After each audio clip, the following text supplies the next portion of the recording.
Hi there, Internet Associate. It's Anthony, and I'm about to watch another episode of Lucifer. So, this is Season 3, Episode 4, and it's called What Would Lucifer Do? Obviously, a play on What Would Jesus Do? So, after last episode, where we kind of sidestepped a bit and got to focus in on Maze and really see what it's like to have an episode that's based completely around her, it looks like this episode is going to be taking us back into traditional territory where we follow Lucifer, considering the fact that his name is in the title. And I would imagine he's probably the person that says this line or this quote. That's usually how it goes, but sometimes a different character says it too. So I'm really interested to see where they're going to take that plot point that they kind of hinted at of Lucifer getting back into doing favors. I believe that was the end of episode 2 of season 3, where they showed him lay back on the table or whatnot in the seat in the booth or whatever it was, and he was like saying, you know, basically saying he's getting back into doing favors and he's trying to one up the Sinner Man or whatnot. They kind of sidestepped from that for Maze, so I'm interested to see if we're going to get back to it now. So let's get into it. Lucifer, season 3, episode 4. What would Lucifer do? Your deepest, darkest fantasy. To have sex in the ball pit at a Chuck E. Cheese. That's a weird fantasy. What happened to you as a child? What else expect? Your valuables are untouched. Unless, of course, you consider your wife a valuable. In that case, I've touched her several times. What is going on? Lucifer has no respect, no couth. Where is he going with this? He has to be going somewhere with this. Maybe it was intentional. Twice this morning. Who the hell That do was you think rude. you are? I can help you. How? By graciously keeping your new bride sexually satisfied while you reconnect with your old wife. Yeah? Deal? He's like, you're a genius. Now I've done you a favor, you owe me one. Yeah, here we go with the favors. Of course. I better get on with my end of the bargain. Lexi, darling, the devil's back. What type of twisted bargain deal was that? Lucifer basically just gets 2 favors. Hey, Lieutenant, you busy?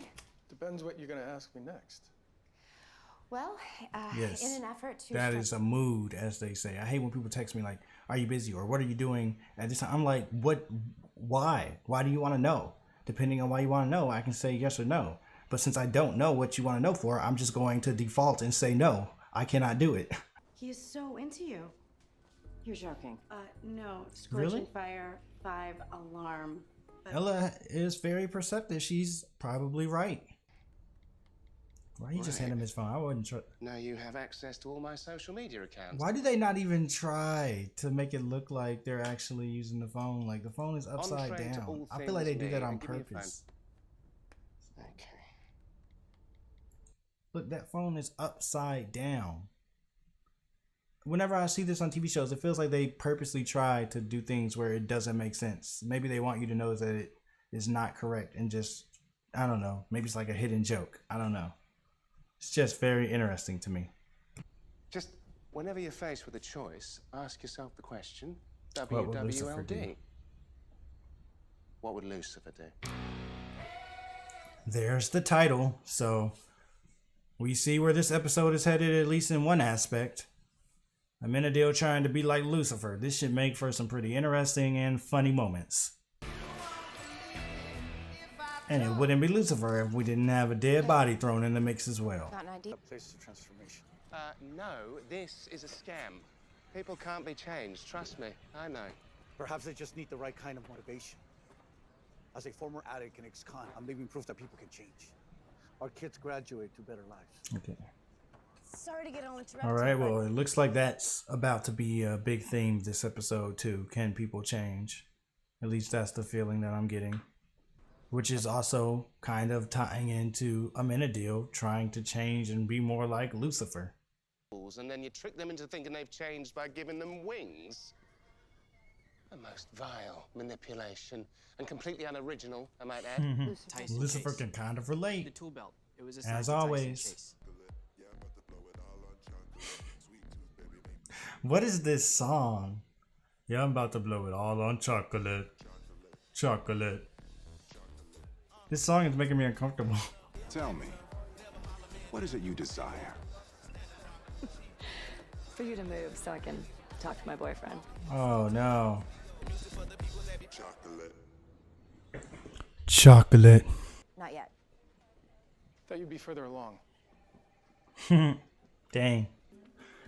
Ella, how do you know this? And I don't doubt her. Why is Pierce such a dick? Ella knows everything. He's a dick to everybody. No, but I seem to be getting extra helpings of his dickishness. I know he. Dang, that almost didn't sound right at all. According to Ella, Lucifer. he wants to give you some extra helpings. Nothing matters anymore anyway. I'd rather die than go back. Well, that can be arranged. He said that can be arranged. Do you want a quick death or a slow death? Lucifer, crazy. You have to believe me. Filthy liar. I believe him. My gut tells me it's not him. Belle. How much walking and talking like a murderous sociopathic duck is necessary for us to realize the killer is sitting in our laps? But he's not walking and talking like a murderous psychopathic duck. Lucifer be seeing what he wants to see. Because it'll prove whatever hypothesis he has about his own life. I.e., in this situation, people not changing. What is it you all desire? Get rich. Instagram model. Make people feel I just want to be alone, man. boss. With video games, my father's love. Yeah, get busy money. So it's not actually I working hear you. on them right now, right? Because he's not looking in their eye. What's getting is that you all want to get back to your true selves. Is he going to give them Yes, favors? Micronutrients in the soil.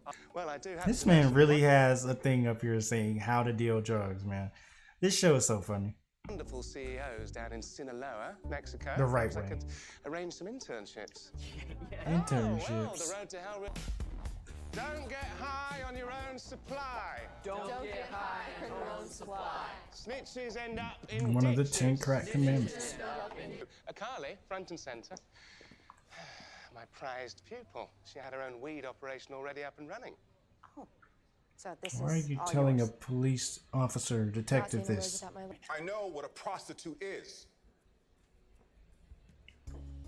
Do you? Just didn't know she was one. And then her cousin. Well, Oh, he wouldn't man. listen to reason. Has I mean, I guess he finally did find somebody that the line, you get to have sex with me, actually worked on. smoked out Carly. It just didn't work out for him very well. Think outside the box. Yes, Lieutenant. What? I'm sorry, what are you asking me to do? Because Carly isn't gonna talk. I want to talk. I wish stuff like that happened in real life. You say something and then the exact opposite of that thing just somehow comes into fruition, or maybe the exact thing. It's just funny how that always happens on this show. I don't mean to backseat dig, but aren't you a bit far from the sundown? Backseat dig. I've got it. Thanks. Dang, Lucifer, you're not even gonna help them at all. It seems Pierce wants to be a complete jerk to me. Oh, this isn't about that crazy vibe between you two? No, this is about professional I don't know what crazy vibe Ella is talking about, because I'm not seeing it at all. But I 100% believe her, because Ella is just smart like that. I think it's crazy because I don't see it, but I believe that it's there since Ella says it. And it seems like no matter where I turn, Pierce is there questioning my judgment. You're talking about the new It's like lieutenant. kindergarten. I like him. Very good judgment. Totally. Where somebody's mean to someone because they have a crush on them. A couple of days ago in the kitchen, he hands me the creamer and the sugar. And I didn't even ask for it. Oh, Just pay attention to his actions, not his words. You guys pay see attention to his actions, not his words. All right, I'll be on the lookout. Looking at his actions. 95 something 4 9544. 9544. Chase's number. I guess he is our killer. See? What did I tell you? Once a bad guy, always a bad guy. Or once a bad guy, framed to be a bad guy again. And the only reason I came here was so I could finally see you in action firsthand. Oh snap! But I'm one of your best detectives. Decker, gun!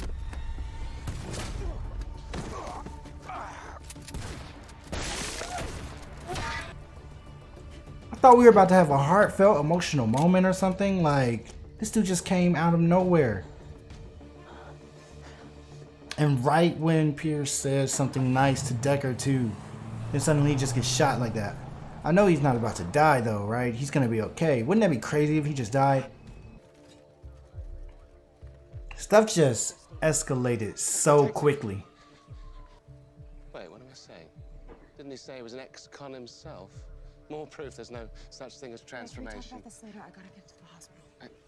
Lucifer, now is not the time. Talking about, yeah, see, I was right, actually. Like, the lieutenant just got shot. And Chloe almost died, but like she said, he kind of saved her life right there.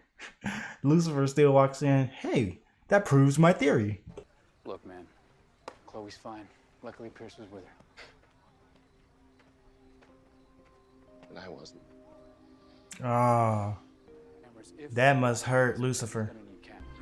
Lucifer wishes he was the one that did the protecting, huh? Own fault. What about the detective?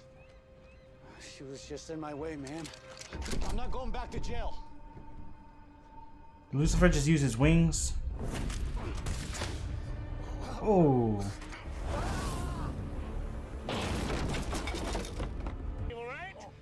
No, Lucy, you're not evil. You're the devil. You punish evil. Yeah, man, you told us this yourself at the beginning of this show, Lucifer. Exactly, your words. I can see why Lucifer is so affected by you.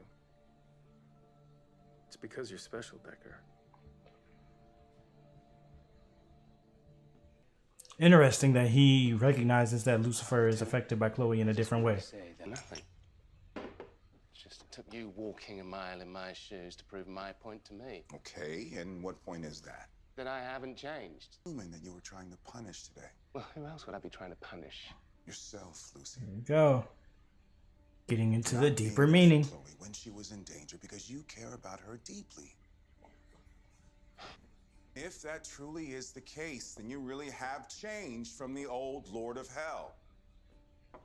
Menadil's got a point there. It was then that I realized he was so full of self-loathing, void of any self-respect, that no matter the depth of my cruelty, whatever minuscule attention I paid, gave meaning to his pointless existence. Because he reminded me of you. Oh, dang. I know what you're doing. And you can kill the messenger if you must. But just know that I am here for you.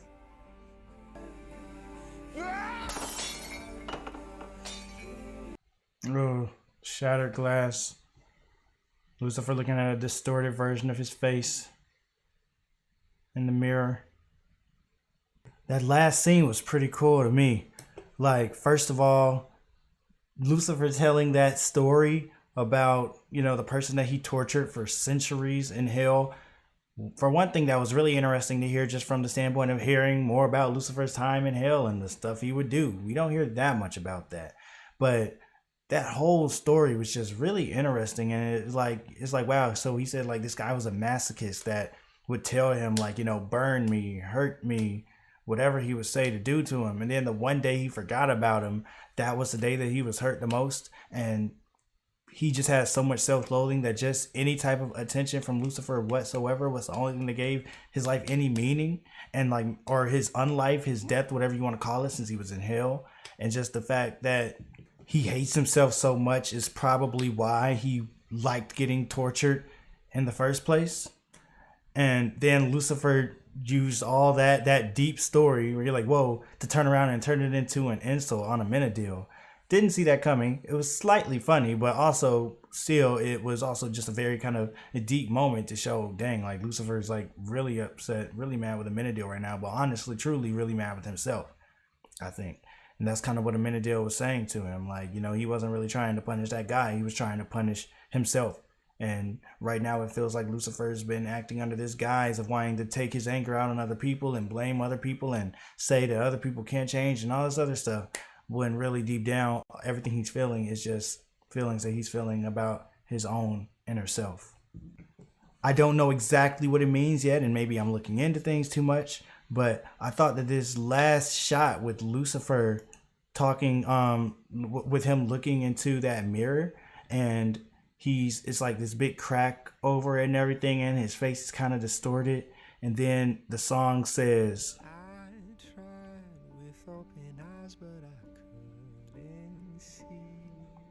yeah, I tried with open eyes, but I couldn't see. You're like, it basically feel like it's saying Lucifer can't see himself right now, like, and he's in this position right now where Lucifer doesn't know who he is. He's been having this identity crisis, like he talked about earlier in the episode.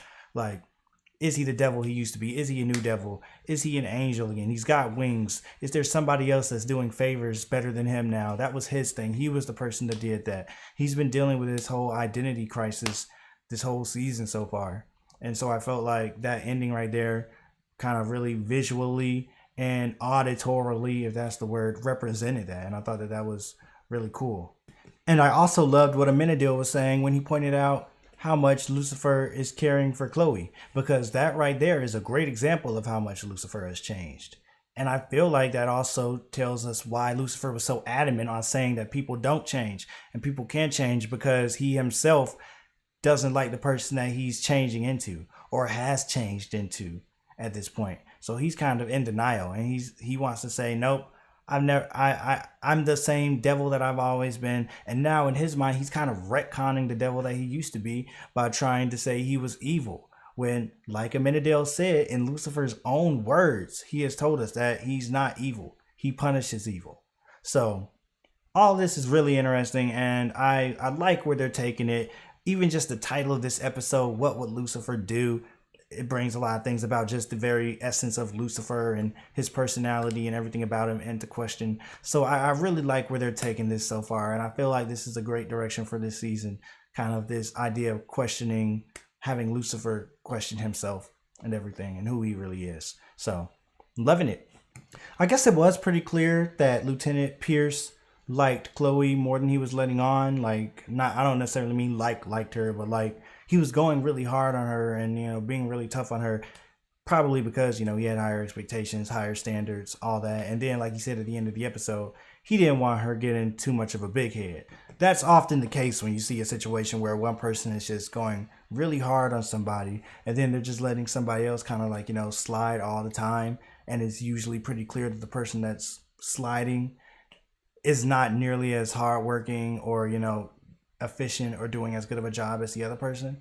Typically, that's because the other person has raised the standard for themselves, raised the expectation for themselves. So they don't get to slide on as many different things. So that was definitely the case in this situation. That's why he was like, Lucifer, you can have your personal time or whatever.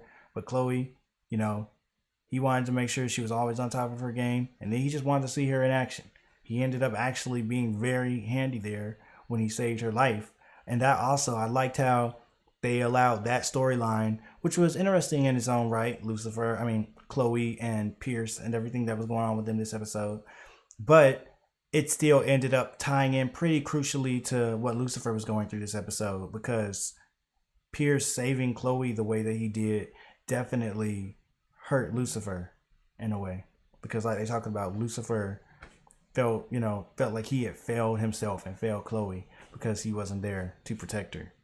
Amenadiel trying to figure out what Lucifer had to do with his purpose or test or whatever on Earth now definitely was just an excuse for Amenadiel to try to be like Lucifer in this episode, but I'll totally allow it because it did make for some funny situations. I really like how DB Woodside plays Amenadiel, and he plays him kind of teetering on this edge of, being an angel where he doesn't have this understanding of the world and he's kind of confused, but it still doesn't feel like too stock or too stiff or anything like that. Like he still feels worldly enough to fit into this, Los Angeles glitz and glammy kind of world of this show and whatnot. And I think it works really well. And it was just funny watching him try all those different lines at the bar or whatever, or the club, whatever it's called, and then him being in jail and stuff and not knowing about the prostitute and the pimp. Those were some funny moments. Lucifer always, as a show, Lucifer is always going to give us some funny moments that even if they are clearly just there to be funny, and if you really try to look at the reasoning behind them, you're like, that doesn't make the most sense. It's like it still works because it was funny and it was really entertaining. So that was definitely the reason why Amenadiel was doing that this episode, just for them to have an excuse for that. But I still thought it was really cool, and it ended up working out because Amenadiel gained some good insight from it at the end of the day, and he gave that to Lucifer in that last scene.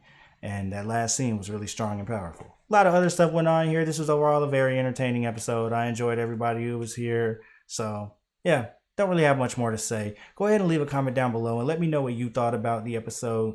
Like the video if you liked it. Subscribe if you want to see more. And head on over to Patreon if you're interested in seeing the full uncut reaction to Lucifer weeks ahead of the YouTube schedule.